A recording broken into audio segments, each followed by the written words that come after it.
నమస్కారం, సిటీ న్యూస్కి స్వాగతం. నేను మీ రామ్చంద్. శ్రీ గోదా రంగనాథ స్వాముల ఆశీస్సులతో ప్రజలందరూ సుఖ సంతోషాలు, శాంతి సౌభాగ్యాలతో జీవించాలని రాజ్యసభ మాజీ సభ్యులు టీజీ వెంకటేష్ కోరారు. ఈ మేరకు సుంకేశ్వర రహదారిలో ఉన్న శ్రీ గోదా గోకులంలో జరిగిన శ్రీ గోదా రంగనాథ స్వాముల కళ్యాణోత్సవ వేడుకల్లో ఆయన సతీ సమేతంగా పాల్గొన్నారు. పిల్లలను బాల్యం నుంచే భక్తి మార్గం వైపు నడిపించాలని, అప్పుడే సమాజంలో ధార్మిక భావనలు వెల్లివిరుస్తాయని రాజ్యసభ మాజీ సభ్యులు టీజీ వెంకటేష్ అన్నారు. ఆదివారం నగర శివారులో మామిదాలపాడులో వెలసిన శ్రీ గోదా రంగనాథ స్వామి దేవస్థానంలో గత 30 రోజులుగా కొనసాగిన ధనుర్మాస ఉత్సవాలు అంగరంగ వైభవంగా ముగిశాయి. ఈ సందర్భంగా శ్రీ గోదా రంగనాథ స్వాముల కళ్యాణం వేడుకలను కన్నుల పండుగగా నిర్వహించారు. కర్నూలు నగరంతో పాటు వివిధ ప్రాంతాల్లోకి చెందిన గోదా భక్తులు వేల సంఖ్యలో హాజరయ్యారు. రాజ్యసభ మాజీ సభ్యులు టీజీ వెంకటేష్ దంపతులు హాజరై పూజలు నిర్వహించారు. టీజీ వెంకటేష్ మాట్లాడుతూ, భగవంతునికి భక్తులకు మధ్య అనుసంధానకర్తలుగా గురువులు ఉంటారని, భక్తుల కోరికలను భగవంతునికి నివేదించేందుకు ఆ మహనీయుల పాత్ర ఎంతో ఉంటుందని అన్నారు. ఏటా దీనిని నిర్వహిస్తుండటం ఆనందదాయకమన్నారు. పీఠాధిపతి సంపత్ కుమార్ ఆచార్య భక్తులను ఉద్దేశించి ప్రసంగించారు. కళ్యాణ వేడుకల్లో టీటీడీ బోర్డు సభ్యుడు మల్లెల రాజశేఖర్, పారిశ్రామికవేత్త టీజీ శివరాజ్, గోదా గోకులం వ్యవస్థాపక అధ్యక్షుడు మారం నాగరాజు గుప్తా, మేనేజింగ్ ట్రస్ట్ పల్లెర్ల నాగరాజు, గోకులం సభ్యులు పాల్గొన్నారు. అనంతరం భక్తులకు తీర్థ ప్రసాదాలు, అన్నదాన కార్యక్రమం నిర్వహించారు. స్వామిగారు మేము వస్తే కలగలగా ఉంటుందా, స్వామిగారు రాకపోతే ఎలా ఉంటుంది మీరు ఆలోచించండి. దేవునికి స్వామికి అనుసంధానం వారు. సో దేవుడు మన కరుణించాలంటే వారు మనకు ప్రపోజ్ చేసి మనకు రికమెండ్ చేయాలి. మాకు వీళ్ళు మంచివాళ్ళు, వీళ్ళకందరికీ దేవుడిని మనకు మంచి ప్రతిఫలం వచ్చే విధంగా ఆశీర్వదించే విధంగా ముందుకు వెళ్తుంటారు. మరి ఇక్కడ ఈ వైభవ కళ్యాణం, నిత్య కళ్యాణం పచ్చతోరణంగా ఇక్కడ జరుగుతున్నది. ఇక్కడంతా మన ఆడపడుచులు వచ్చారు, ఎంతో భక్తిగా మన సోదరులు వచ్చారు. వారందరికీ తెలియజేసేది ఏమంటే, మీ అందరూ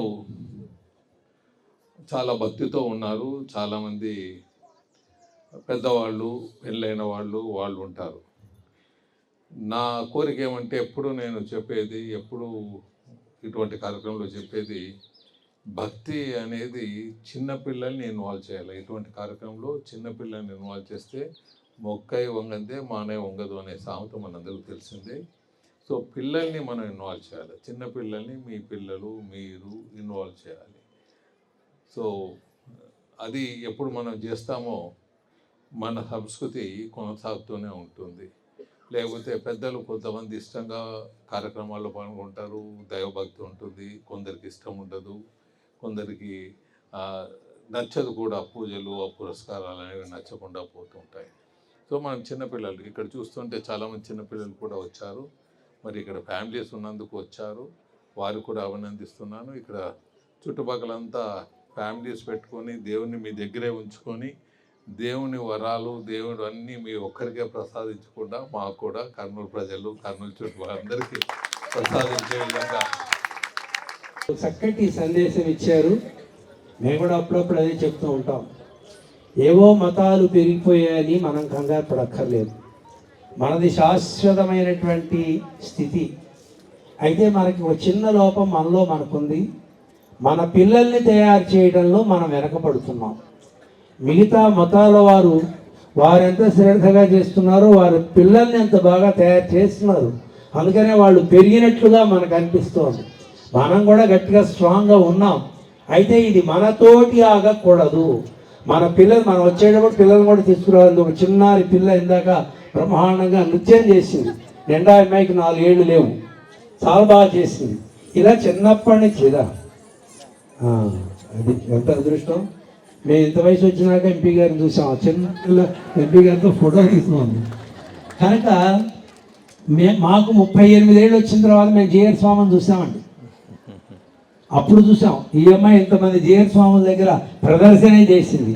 అంటే పిల్లలు ఈవేళ మనకంటే చాలా అదృష్టవంతులు.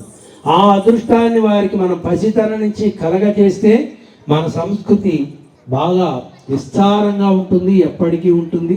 వారు ఇచ్చినటువంటి సందేశం మనకు చాలా ఆచరణీయమైంది.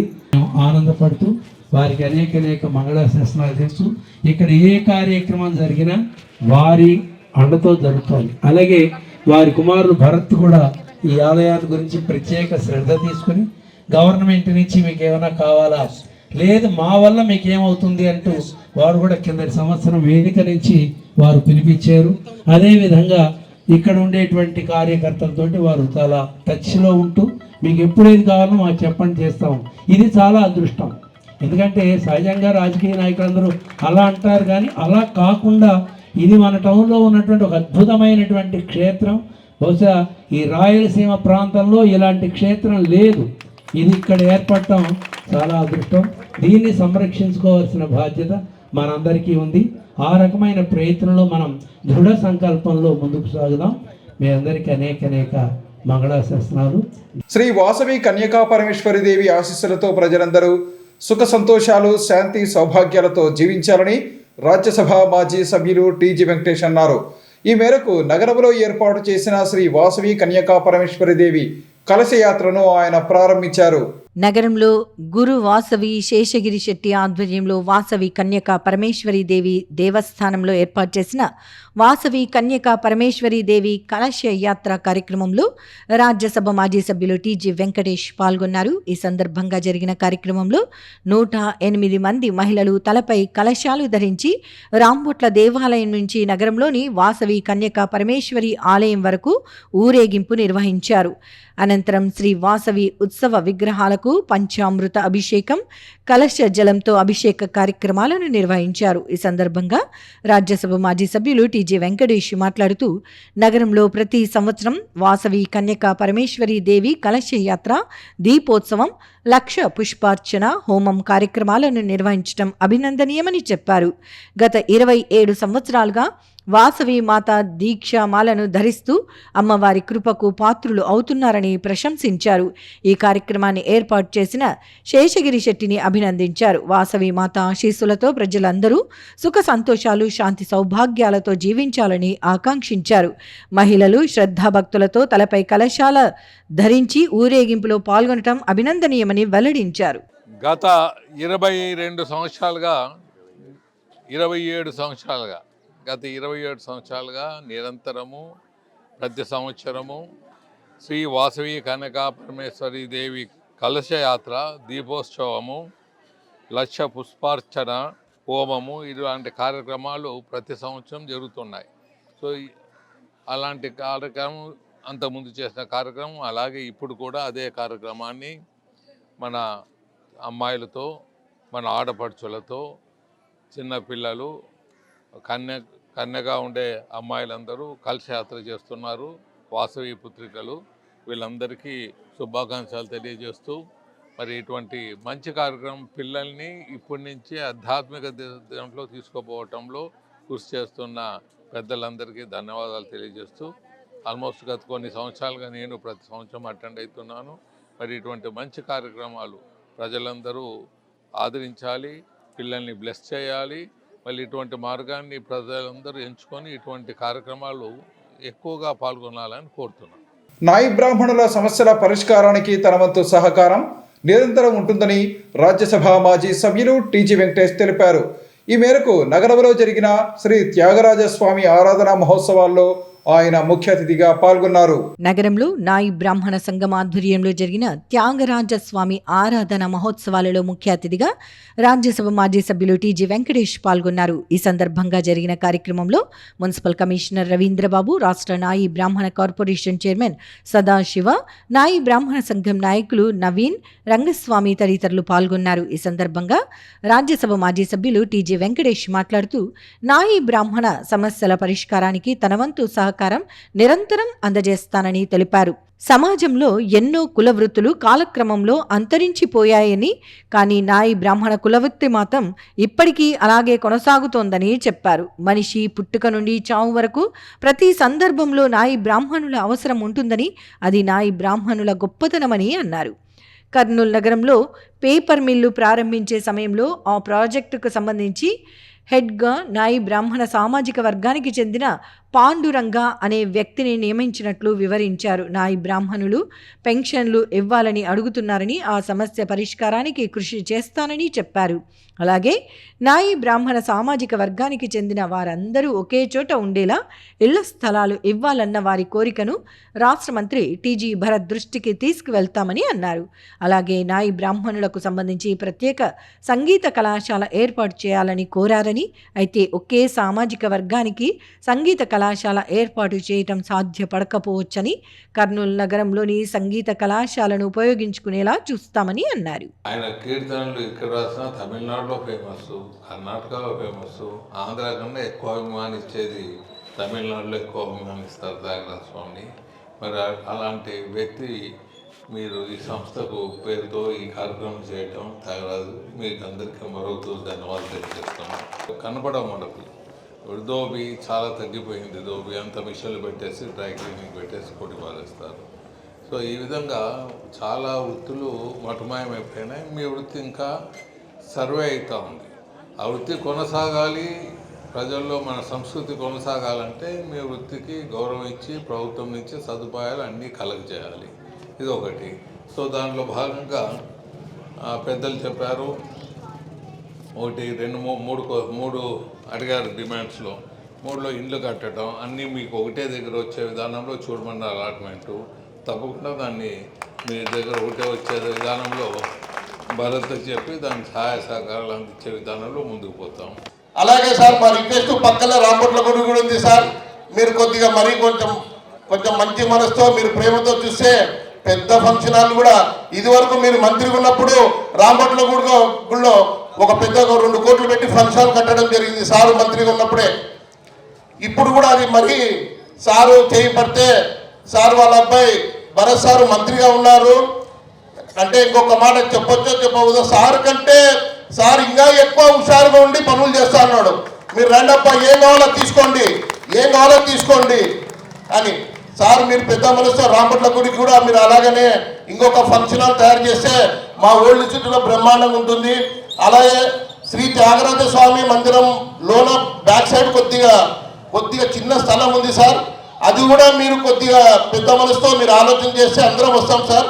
ప్రజా సమస్యల పరిష్కార వేదికలో ప్రజల నుంచి వచ్చిన సమస్యలను వీలైనంత త్వరగా పరిష్కరించాలని జిల్లా కలెక్టర్ రంజిత్ బాషా ఆదేశించారు.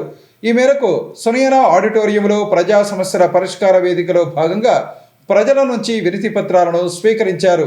నగరంలోని జిల్లా కలెక్టరేట్లో ఉన్న సునైనా ఆడిటోరియంలో ప్రజా సమస్యల పరిష్కార వేదిక కార్యక్రమం ద్వారా జిల్లా కలెక్టర్ రంజిత్ బాషా ప్రజల నుంచి వినతులను స్వీకరించారు. ఫిర్యాదుల స్వీకరణ అనంతరం కలెక్టర్ ఫిర్యాదుల పరిష్కారంపై అధికారులతో సమీక్షించారు. అర్జీలను నాణ్యంగా పరిష్కరిస్తున్నారా లేదా ఆయా శాఖల అధికారులు ఆడిట్ చేయాలని కలెక్టర్ అధికారులను ఆదేశించారు. ఆడిట్ నిర్వహించడంలో వెనకబడి ఉన్నారని 100% ఆడిట్ చేయాలని కలెక్టర్ జిల్లా అధికారులను ఆదేశించారు. పీజీఆర్ఎస్ లాగిన్లో వచ్చిన అర్జీలను ఎప్పటికప్పుడు చూడాలని, యూ ఆప్షన్లో అర్జీలు పెండింగ్లో ఉండకూడదని, వచ్చిన అర్జీలను గడువులోపు పరిష్కరించాలని కలెక్టర్ ఆదేశించారు. అదేవిధంగా రీఓపెన్ కేసులను కూడా త్వరితగతిన పరిష్కరించాలని కలెక్టర్ సంబంధిత అధికారులను ఆదేశించారు. సీఎంఓ ఫిర్యాదులకు సంబంధించి పెండింగ్లో ఉండకూడదని, వేగవంతంగా దరఖాస్తులను పరిష్కరించాలని collector Adoni sub collector, Kurnool, Pattikonda ఆర్డీఓలను ఆదేశించారు. అక్టోబర్ 1వ తేదీన పుచ్చకాయల మాడ గ్రామంలో ముఖ్యమంత్రి పర్యటించిన సందర్భంగా వచ్చిన 176 అర్జీల పరిష్కారంపై నివేదిక ఇవ్వాలని కలెక్టర్ అధికారులను ఆదేశించారు. రెవెన్యూకు సంబంధించి 58, హౌసింగ్కు సంబంధించి 45, డిఆర్డీఏకు సంబంధించి 28, విద్యాశాఖకు సంబంధించి 5, వైద్య శాఖకు సంబంధించి 5, సివిల్ సప్లైస్కి సంబంధించి 5, వ్యవసాయ శాఖకు సంబంధించి 2, డ్వామాకి సంబంధించి 4, పశు సంవర్ధక శాఖకు సంబంధించి 4, ఎల్డీఎంకి సంబంధించి 1, సాంఘిక సంక్షేమ శాఖకు సంబంధించినది 1, పంచాయతీరాజ్కు 6, ఆర్ఎండ్బివి 2, ఆర్డబ్ల్యూఎస్వి 2, డిపిఓవి 1, దేవాదాయ శాఖది 1, ఐఎండ్పిఆర్ది 1 దరఖాస్తులు వచ్చాయని, అర్జీల పరిష్కారంపై నివేదిక ఇవ్వాలని కలెక్టర్ ఆయా శాఖల అధికారులను ఆదేశించారు. కార్యక్రమంలో joint collector doctor B Navya, incharge DRO Venkateswarlu, housing PD Chiranjeevi, జిల్లా అధికారులు పాల్గొన్నారు. నాటక రంగానికి పూర్వ వైభవం తీసుకువచ్చేందుకు టీజీవీ కళాక్షేత్రం చేస్తున్న కృషి అభినందనీయమని పలువురు వక్తలు పేర్కొన్నారు. ఈ మేరకు టీజీవీ కళాక్షేత్రంలో విజయవాడకు చెందిన దృశ్య వేదిక ఆధ్వర్యంలో కనక పుష్యరాగం నాటకాన్ని ప్రదర్శించారు. నగరంలోని టీజీవీ కళాక్షేత్రంలో విజయవాడకు చెందిన దృశ్య వేదిక సంస్థ ఆధ్వర్యంలో కనక పుష్యరాగం సాంఘిక నాటకం ప్రదర్శన నిర్వహించారు. కార్యక్రమంలో ముఖ్య అతిథులుగా deputy director Kondaiah, G Pullaiah విద్యా సంస్థల డైరెక్టర్ మోహన్ కుమార్, ప్రముఖ గణిత అధ్యాపకులు ఈశ్వరయ్య హాజరై జ్యోతి ప్రజ్వలన చేసి కార్యక్రమాన్ని ప్రారంభించారు. కార్యక్రమంలో టీజీవీ కళాక్షేత్రం అధ్యక్షుడు పత్తి ఓబులయ్య, కార్యదర్శి మహమ్మద్ మియా, ఆర్గనైజర్లు ఈశ్వరయ్య, యాగంటీశ్వరప్ప, కనక పుష్యరాగం దర్శకులు ఎస్కే మిశ్రో తదితరులు పాల్గొన్నారు. ఈ సందర్భంగా వక్తలు మాట్లాడుతూ నాటక రంగ వైభవాన్ని తిరిగి తీసుకువచ్చేందుకు టీజీవీ కళాక్షేత్రం చేస్తున్న కృషిని అభినందించారు. రాయలసీమలో ఎక్కడా లేని విధంగా టీజీవీ కళాక్షేత్రాన్ని అభివృద్ధి చేసిన రాజ్యసభ మాజీ సభ్యులు టీజీ వెంకటేష్కు ప్రత్యేక ధన్యవాదాలు తెలిపారు. నాటక రంగం ప్రజల జీవితాన్ని ప్రతిబింబిస్తుందని, ఆలోచింపజేస్తుందని తెలియజేశారు. సినిమా, టీవీ రంగాలు అంతగా అభివృద్ధి చెందని రోజుల్లో నాటక రంగం ఒక వెలుగు వెలిగిందని అన్నారు. అప్పట్లో ప్రజలకు ఎలాంటి సమాచారం, సందేశం ఇవ్వాలన్నా నాటక రంగం మాత్రమే అందుబాటులో ఉండేదని, తద్వారా నాటక రంగ కళాకారులకు ఎంతో ఆదరణ లభించిందని చెప్పారు.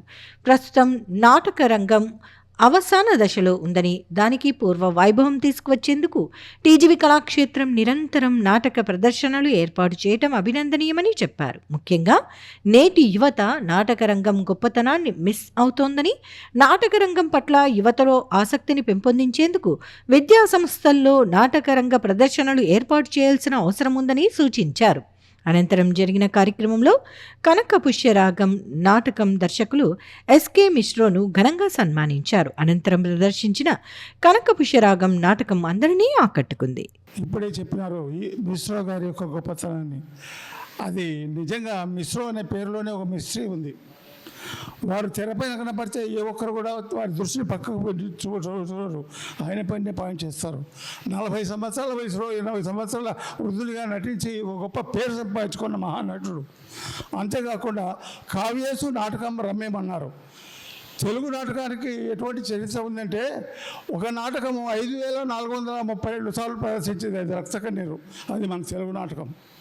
మృత్యకటికం అనే నాటకాన్ని సంస్కృతంలో నటిస్తే, అభిజ్ఞాన శాకుంతలం మన కాళిదాసు గారు రచిస్తే, ఆనాటి నుండి నేటి వరకు కూడా ఆ సాంప్రదాయం ఏమాత్రం కూడా చెడిపోకుండా దినదినబద్ధమవుతూ అసలు ఇంకొక పరబ్రహ్మ పరమేశ్వర అనేటటువంటి పాటను రచించే కూడా ఒక నటుడే. నాటకం అంటే ఈ రోజుల్లో నాటకం అంటే నాటకమే కదా అని అనుకునేటటువంటి రోజులు. కానీ ఒకప్పుడు గ్రామాల్లో, పట్టణాల్లో ఏ ప్రాంతమైనా సరే ఎప్పుడు పచ్చగా కళ్ళకళ్ళలాడే విధంగా వివిధ రకాలైనటువంటి సాంఘిక నాటకాలు, పౌరాణిక నాటకాలు, ఎన్నో రకమైనటువంటి కళారీతులు ప్రతి గ్రామంలోనూ, ప్రతి పట్టణంలో కూడా జరిగేటువంటి రోజులు. స్పందన అంటూ నాటకానికి పిలవడమే గొప్ప విషయం. మమ్మల్ని ఆ నాటకం కోసం మీరంతా కూర్చుని చూడటం మరింత హర్షదాయకం, చాలా సంతోషం. నేను పెద్దగా చెప్పేది ఏం లేదు, ఒకే ఒక మాట చెప్తాను. సినిమా చూస్తే చెడిపోను వచ్చు, నాటకం చూస్తే, టీవీ చూస్తే పాడైపోను వచ్చు, నాటకం చూస్తే మాత్రం బాగుపడతారు. నమస్కారం. మీకు మాత్రం తెలీదు, మీకు తెలీదు, అదే విడ్డూరంగా ఉంది. ఈ శుభలేఖలు ఏమిటి, నాకు తెలియకపోవటం ఏమిటి? అబద్ధం, శుద్ధ అబద్ధం. మీరు సంసారాలతో చెలగాట మారుతున్నారు. మంచి పని కాదని చెప్తున్నా. నవంబర్ నెలలో నాతో పెళ్లి ప్రధానమైంది. ఇవి ఈనాటి సిటీ న్యూస్. తిరిగి రేపు ప్రసారం అయ్యే సిటీ న్యూస్లో మళ్ళీ కలుసుకుందాం. అంతవరకు సెలవు. నమస్కారం.